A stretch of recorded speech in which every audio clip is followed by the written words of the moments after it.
தற்போதைய அண்மை செய்தியை பார்த்துக் கொண்டிருக்கிறோம். சென்னை அரசு பேருந்தில் தற்போது தீ விபத்து ஏற்பட்டிருக்கிறது. கூடுதல் விவரங்களோடு இணைகிறார் சிறப்பு செய்தியாளர் வேல்முருகன். விவரங்களை பதிவு செய்யலாம். எந்த வழித்தடத்தில் இயக்கப்பட்ட பேருந்து? மாலவேல், குறிப்பாக எம்டிசியின் சார்பில் இயக்கக்கூடிய பிராட்வே முதல் கேளம்பாக்கம் சிறுச்சேரி வரை செல்லக்கூடிய 109C பேருந்து வந்து தற்போது அடையாறு அருகே திடீரென்று புகைய ஆரம்பித்திருக்கிறது. குறிப்பாக என்ஜின் அருகே வந்து புகை மூட்டமாக எழத் தொடங்கியதும் அனைத்து பயணிகளும் உடனடியாக பேருந்திலிருந்து இறங்க தொடங்கி இருக்கிறார்கள். ஆனால் சிறிது நேரத்துக்குள்ளாக பேருந்தினுடைய ஒட்டுமொத்த பகுதியும் தற்போது எரிந்த நிலையில் தற்போது அந்த காட்சிகள் நாம் நேரடியாக பார்த்துக் கொண்டிருக்கிறோம். குறிப்பாக இந்த அடையார் டிப்போ அருகே இந்த பேருந்து செல்லும் பொழுது பிராட்வேலிருந்து புறப்பட்டு கேளம்பாக்கம் சிறுச்சேரி சென்று கொண்டிருக்கிற பேருந்து 109C. இதில் வந்து எப்பொழுதுமே கூட்டம் அதிகமாக இருக்கக்கூடிய ஒரு பேருந்தாக இருக்கிறது.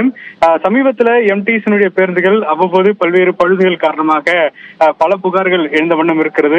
இந்த நிலையில தற்போது பேருந்தினுடைய தொழில்நுட்ப கோளாறு காரணமாகவோ அல்லது வேறு ஒரு காரணமாகவோ தற்போது இருக்கலாம் என்று ஓட்டுநர் தெரிவித்திருந்தாலும் கூட தற்போது திடீரென்று இந்த பேருந்தினுடைய என்ஜின் பகுதியில புகை வர தொடங்கியதும் பொதுமக்கள், குறிப்பாக அதில் இருந்த பயணிகள் அனைவரும் இறங்கி சென்றிருக்கிறார்கள். உடனடியாக அந்த புகை மூட்டம் அதிகமாகி இருக்கிறது. அதற்கு பிறகு தீப்பிடித்து பேருந்து முழுக்க அந்த தீ பரவி முழுக்க தற்போது அந்த தீயை வந்து கட்டுக்குள் கொண்டு வருவதற்கு உடனடியாக தீயணைப்புத்துறை அந்த பகுதிக்கு விரைந்திருக்கிறார்கள். உடனடியாக அந்த தீக்கும் அந்த பேருந்தினுடைய தீப்பிடித்த பகுதியிலே கட்டுப்படுத்தக்கூடிய பணிகளில் தீயணைப்பு வீரர்கள் ஈடுபட்டிருக்கிறாங்க. பாலவேல்.